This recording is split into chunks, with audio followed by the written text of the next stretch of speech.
Welcome back to the Lynn Hayes Freeland Show. I'm telling you, these commercial breaks, you never know what we're going to talk about.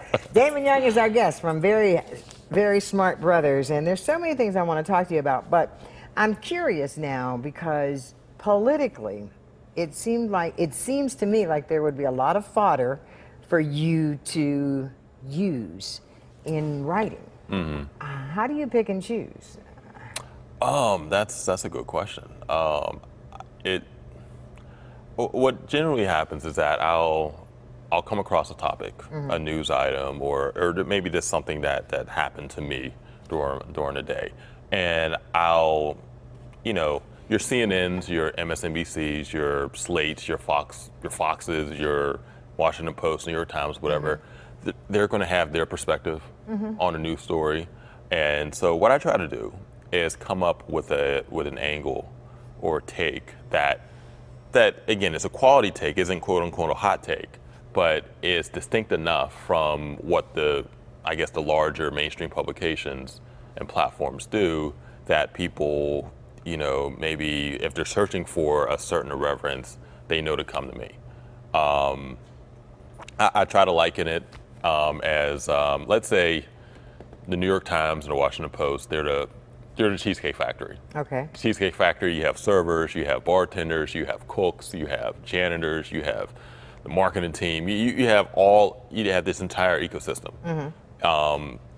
revolving around their content, which is their food. Okay. And for us, we are a food truck. And we're a food truck that, you may not like the tacos. Taco truck. We may not like the tacos, maybe you do, maybe you don't, but if you're going through this truck, you're going to get a very specific type, and you're going to get a very specific type of taco. We just can't afford to have the homogeneous taco because of our size if we want to compete with the larger publications, and that's what we do. So you've created this niche, that's for sure. Do you have any idea, and here's why I'm asking you this, about a year or so ago, I had a friend of mine send me an email, and my friend lives in LA. He is a middle-aged Jewish guy. He sent me an email and said, hey, if you've never seen Very Smart Brothers, you may want to check it out. And I wrote back and I said, why do you think I don't know about this and you do? Who's your demographic? You have any idea? All right, our target demographic, to be quite honest, is people who appreciate good content from a Black 30-something educated perspective. And now I also make sure to tailor my content and tailor the pieces that we write to Black people. And so if someone is coming to read my work on Very Smart Brothers, they have to be cognizant of the fact that this is I'm speaking to a Black audience. Now, if I write for GQ, and if I'm writing a piece at GQ, then I might, I have the audience in mind there as well, and I know it's a predominantly white audience, so I'm not necessarily speaking. I might say the same thing, but I might just make some subtle changes in the delivery because of the target and the base audience. But that said, I recognize that at Very Smart Brothers, we have a very diverse audience. We have white Jewish people in LA, and Black women in Atlanta, and Black men in Zimbabwe reading the site, and I appreciate it all. But I would say that our target, in terms of the demographic that we're speaking specifically to, is that, I guess, 25 to 44-year-old range of people of color, Black people. I hate people of color. I don't know why I said that, because I hate that term. I hate it when people say it. I don't know why it just jumped out of my mouth just now. Yeah, Black people. Black people. So your column, I don't remember the headline, but it was focusing on President Trump being obsessed with President Barack Obama.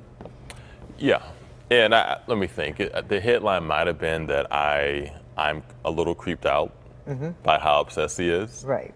With President Obama, and if you look at Trump's whole political life, from the time he became a relevant political figure when he started the birther movement, spearheaded that, and his entire campaign, where he didn't really put forth any plans other than the wall, other than, he had the wall that he proposed, but he also, his entire platform is on basically reversing everything President Obama did. And so far in office, it seems like his main objectives are to either minimize the work that has been done over the last 8 years or just completely, erase it. And I even believe that with Obamacare, that's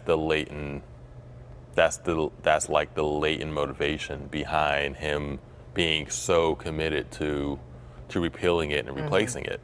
Not because he has this great concern for the American people, but because he, is obsessed with outdoing President Obama and, wants to, sees that there are people who find Obamacare to be successful and have grown to depend on it, and I think he resents that. And I think that he wants to produce or create something better than Obamacare. Okay. Even if it's not, or not something better, something other. Something other. Other than anything other than Obamacare that can have his name on it. That's what he wants to do. Okay. We got to take a commercial break. We'll be right back. We'll wrap all this up in just a minute when the Lynn Hayes Freeland Show continues.